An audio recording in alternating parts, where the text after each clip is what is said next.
4 years ago, I posted a video called Starting Dance Late, where I shared my story of how I got into dance at an older age. I never expected to reach and connect with so many people with this video. Since then, a lot has changed. I've trained, graduated, fallen in and out of love with dance, moved cities, and found myself in an entirely different world. This video isn't just an update, it's a story about growth, identity, setbacks, and just figuring out who I am along the way. So grab yourself a cup of tea and let's catch up.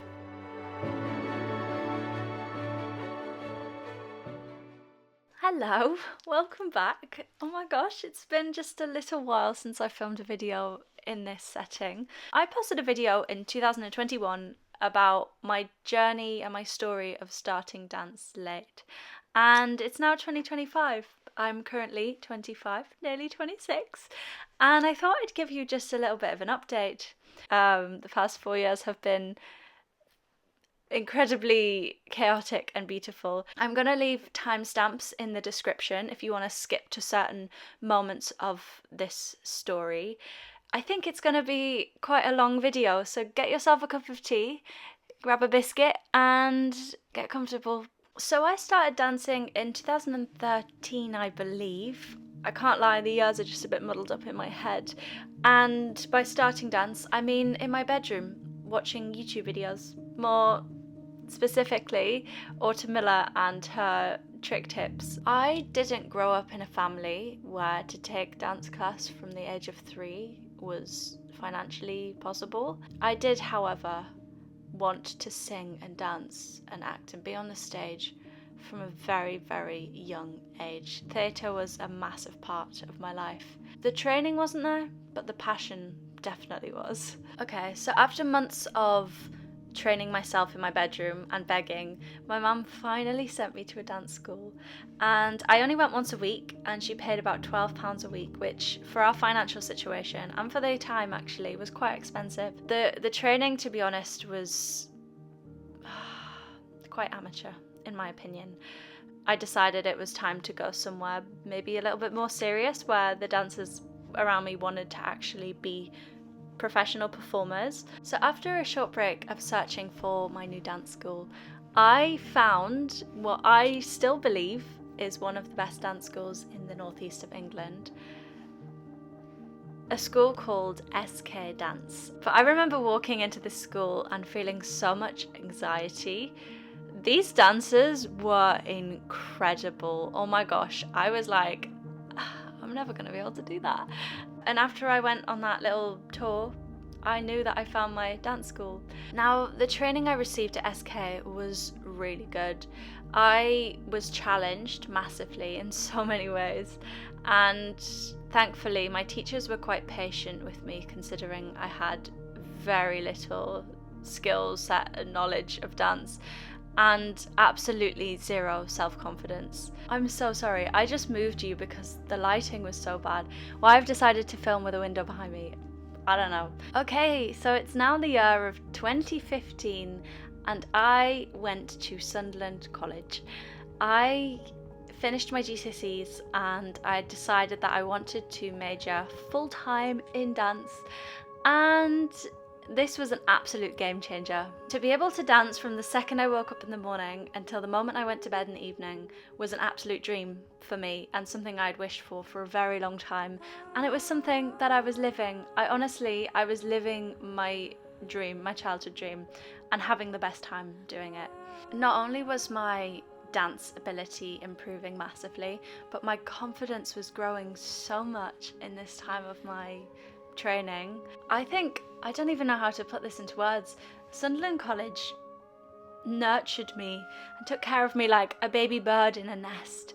They gave me performance opportunities, the chance to create my own productions and my own films and put things on stages and invite people to my projects, which was really, really...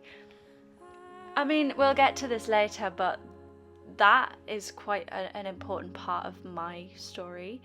The chance to produce my own things. It plays a big part in what I'm doing now in my life.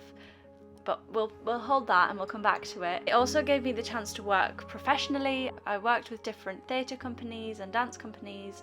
Honestly, I just had the best time. These years were some of the best years of my life.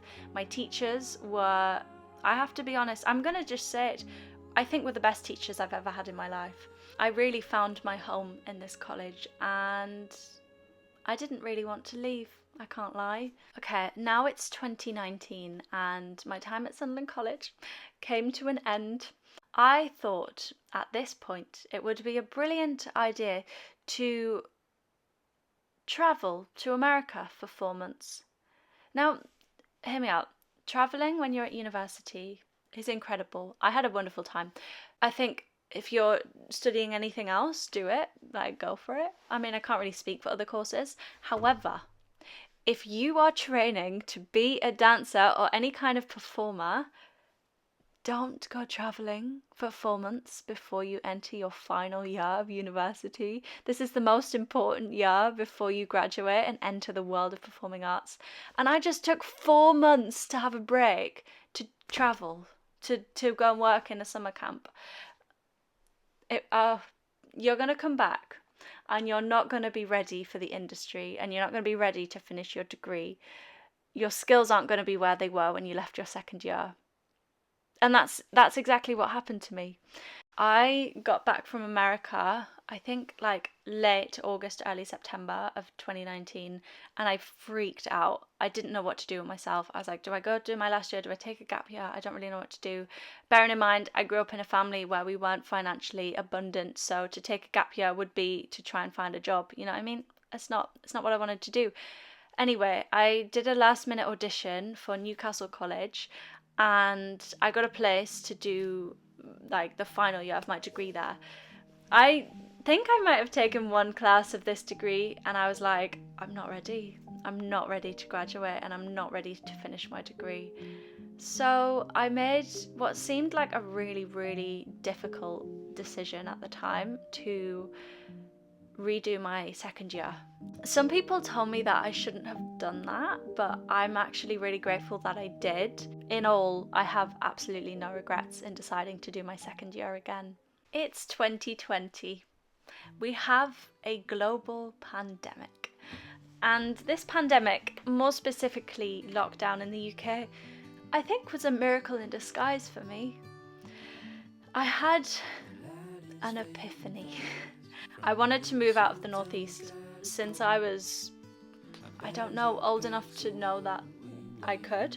Going back, to living in a family that doesn't have a lot of money, going to auditions around the country was actually really difficult and really stressful. You know how expensive it is to pay for the travel, to pay for the hotels, to pay the audition fees, to make sure you got the right clothes to wear. It's just a lot of money, it really is. And I feel for anyone who's in the position where they're trying to do this and they can't really afford it. I'm really sorry that you're in that position. It is really stressful. I've been there. I did manage to do an audition in LIPA in Liverpool and I did one at Northern School of Contemporary Dance in Leeds. My dream school was Erdang, but to do an audition in London was like almost impossible for me. And I was burdened by the idea of having to live and struggle financially in London. One thing that lockdown gave us financially unstable performers was Zoom auditions and self-tapes. I do want to say, however, if you can go to an audition, I do think in-person auditions are better. I think being in the school that you are potentially going to be studying at for 3 or 4 years it's quite important to go and see that and see what the teachers are like in person. Otherwise you might end up in a school that you don't really like. I ended up auditioning for the school that my sister was training at and I was offered a place immediately with a scholarship. I was moving to Nottingham to study musical theatre. Oh my gosh, I was so excited. Moving into a class of performers who have been studying together for 3, some of them nearly 4 years, was one of the scariest things I've ever done in my life. My confidence during this time plummeted. If I could go back and hold little Kirsty's hand, I would just tell her, please don't stop believing in yourself. She really, really lost all sense of self-belief and self-love, and it's really sad to think about it. I don't want to badmouth people on the internet, but I'm going to just be completely open and honest with you. Some of the teachers in this school played a massive part in my downfall in confidence and self-worth. And 4 years later, at the age of 25, thinking back to 21-year-old me, I'm angry that educational professionals who are meant to train and support a student can make someone feel as low and worthless as I felt when I studied there. Wow, she's angry. I felt completely alone and like they didn't actually want me to succeed. And I was constantly battling the good and bad part of my own brain, and they were just fueling the bad to the point where I just completely fell out of love with performing and with dance, and I just didn't believe that a career in the performing arts would ever be possible for someone like me. It's so sad. I should never have been made to feel the way I did when I studied at that school. And nobody should ever have to feel that way. Whether you're a good performer or not, like, we're all human. Support your dancers, please. One of the really good things about this school is I made some of the most wonderful friends. You all know who you are, and if you're watching, I love you so much. I did, however, graduate from this school in 2021, and I felt completely doubtful, talentless, and unprepared for the world of auditioning. It was at this part of my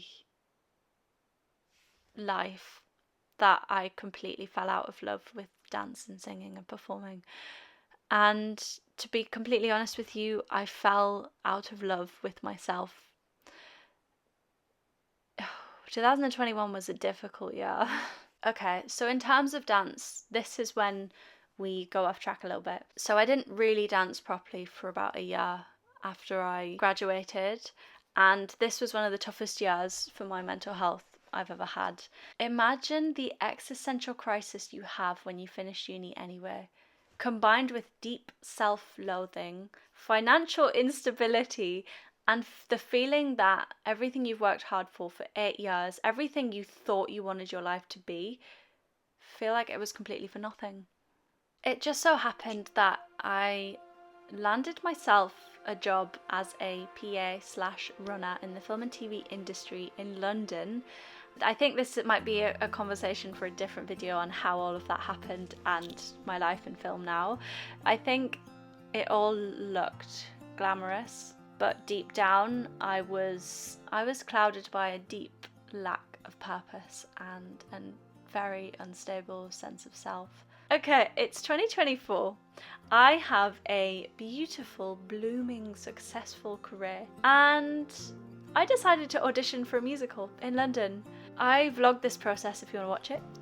I'll link it below if you want to go and give it a watch. Even though I didn't get the job, I really enjoyed this audition, and for the first time in a very long time, I thought, oh my gosh, I could do this. I could do this full time. I could audition and perform, and I could do that. I think internally I didn't really voice it to anyone, but I think I set out to be a performer again. Don't freak out. I'm not in the West End now. The story goes on. Hold on. I decided to audition for an agency. I don't know if you know already, and I'm not an expert on this by any means, but in order to be a performer, you need an agent. And you can do it without, but it's very unlikely that you'll get the big auditions or even get in the room without an agent by your side, because that's just how it works. I don't really know why. The audition process was, my first audition, I just sent off a video of me dancing, like a showreel type video, but it was very unprofessional, very like cut together videos of me dancing in Pineapple. And then they asked me to send a self-tape of me singing a rock song, and I did. Do I insert a bit? Do I show you just a little bit? Ooh. They're only flying too close to the sun, and life goes on without you. Then I sent my singing one off, and I'm not kidding, within an hour of sending it, they emailed me back. Okay, so after thinking, allowing myself time to just have a stop and think, the reason I'm feeling really anxious right now is because it's the fear of change. If I start pursuing my career as a performer seriously, that is such a big life change, and it's going to be a big learning curve and something I'm going to have to really get used to. Oh, I think they've emailed back. Already? That's too soon. I wanted to do I read it?